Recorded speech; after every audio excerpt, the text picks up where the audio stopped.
Hi everybody, Rhonda Craig here again. Another quickie lesson today. Yeah, number 47.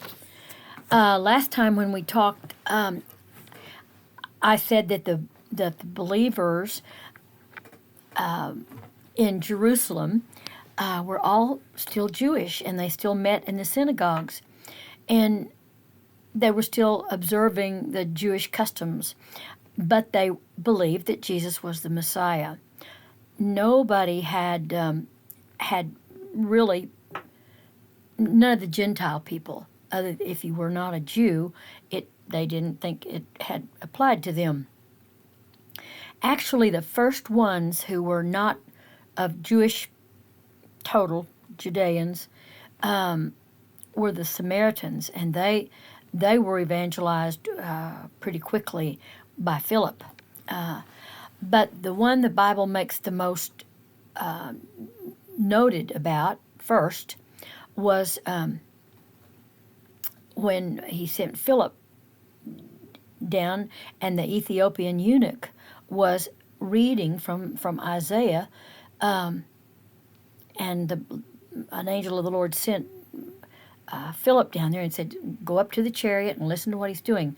Now, a eunuch was someone who had a male who had been castrated, and they usually served in a court. They could be very much used in authority, and this particular one from Ethiopia was he had a lot of authority because he served in the palace of an Ethiopian queen.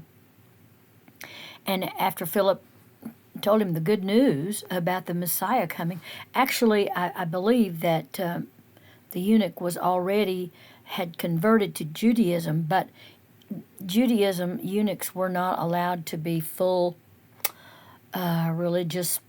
They couldn't hold any kind of an office because they had a blemish. They were altered, and so he was not only altered, but he could not really be fully a Jew. And so when Philip told him the good news, and he believed that Jesus was the Messiah, then when they passed by water, he said, because Philip was riding along in the chariot, he happened to be reading from Isaiah, the prophecy about the Messiah, and it fit Jesus. And he preached to him about that. He said, "Do you understand what you're reading?" And he said, "No, I don't." So that's what Philip preached to him about, and then he brought it, said, "And this is the Messiah, and they've hung him on the cross." And so when they got close to water, he said, "Here's water. What hinders me from being baptized?" And Philip said, "Nothing, if you believe." And so he did, and they stopped, and they both went down into the water, and he baptized him.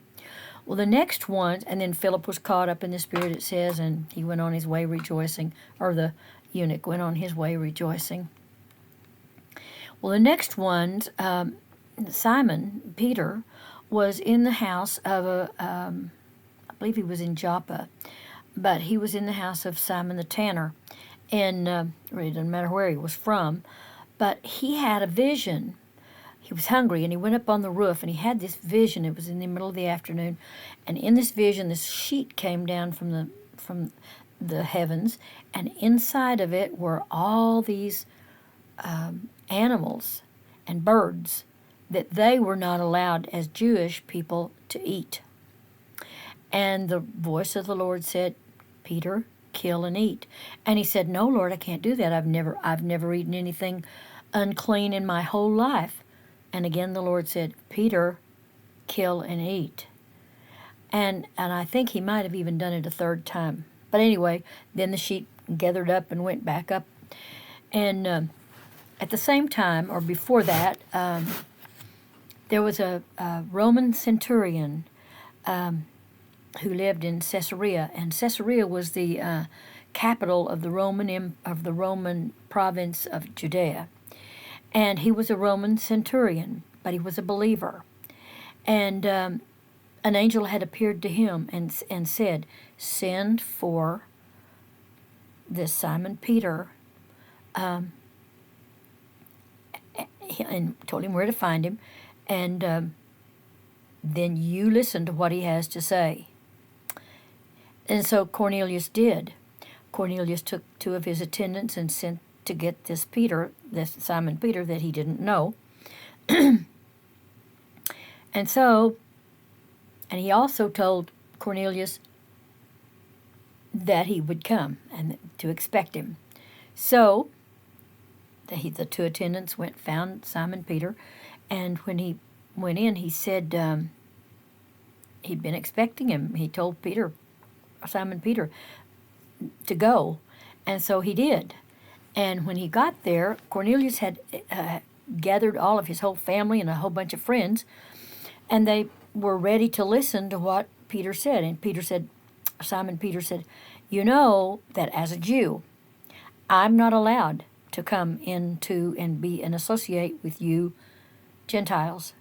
But the Lord has already showed me in a vision that there isn't anything unclean that he's created, and I am to preach to you. And so he did, and he preached to him, preached the good news of the gospel that Jesus was the Christ, was the Messiah.